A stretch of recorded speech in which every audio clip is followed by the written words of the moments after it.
is a story about my two fathers. My poor dad was a school teacher, very smart man. And my rich dad never went to school.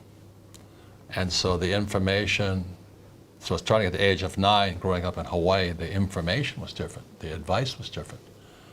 So I think most of your viewers out there sitting inside their head are the words from their mother and father.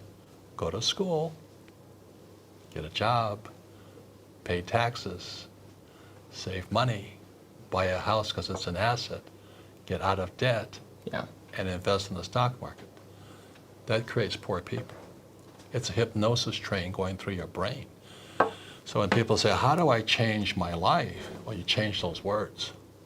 I wouldn't go to school because you learn nothing about money in school. I wouldn't get a job because if I have a job, I'm an employee. And then I'd pay taxes. And I don't pay taxes. And I don't save money. And I use debt to get rich. And I don't invest in the stock market. That's why I'm rich. And so the young people who are listening right now are saying, but that's what my mom and dad said. But that's what mom and dad say all over the world. So to the young people, I just say challenge or question what you've been taught.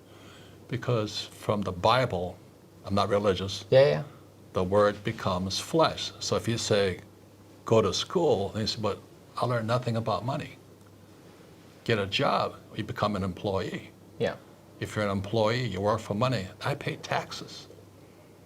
Then they tell you to save money. Why would you save money when the government's printing money?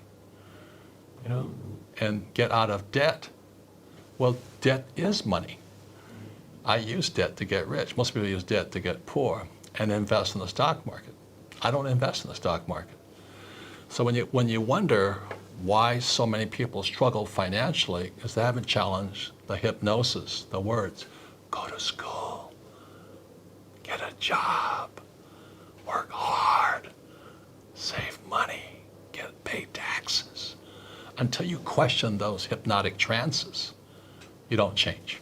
So when I was a little boy, I had poor dad and rich dad, saying, in your head. He's saying, go to school. My rich dad goes, what a waste of time that is, Right. And the way my rich dad taught me is just playing Monopoly. 4 greenhouses, 1 red hotel. I learned about money. I learned to be a capitalist, not an employee. I don't pay taxes. I use debt for money. And I don't invest in the stock market. And when I say that to adults, they get angry at me. So, well, that's what I've done. I said, well, that's why you're poor. But when I said to young people, you have a chance yet. You have a chance. I'm not saying I'm right.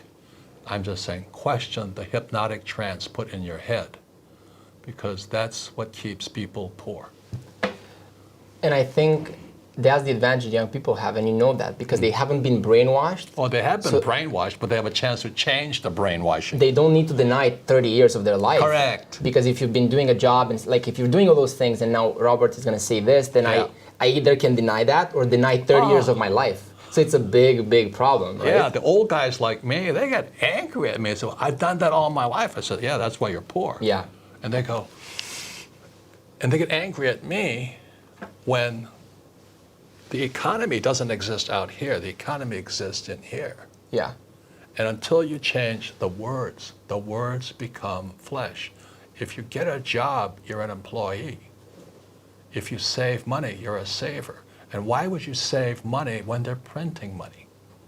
And they say, invest in the stock market for your pension. Well, why would you do that? Because that's how they get your money. So what do you think are some of those right beliefs to have? Some of the right beliefs to have about money, about the way you create wealth, about the way you actually create the life you want? What would be some of the right ones? We know the bad ones. Go to school, get a job, all these things. Well, it's not right or wrong. You see, most people should be employees. Okay. Because most people, it's easier to be an employee. Like when I flew for the Marine Corps in Vietnam, and my poor dad wanted me to become an airline pilot. He says, go fly for the airlines. And I said, no, I can do that. I could already fly. Yeah. Why would I fly for the rest of my life? Yeah. He said, but you love flying. I said, yeah, but I want to fly for the rest of my life. I just wanted a bigger challenge. And a bigger challenge would be to be an entrepreneur, because I'd have to learn new things. I'd have to learn 10 times more than ever than being a pilot. So for me, it was right for me to become an entrepreneur because I was really interested in learning about money and business and economics and all this. But most employees aren't.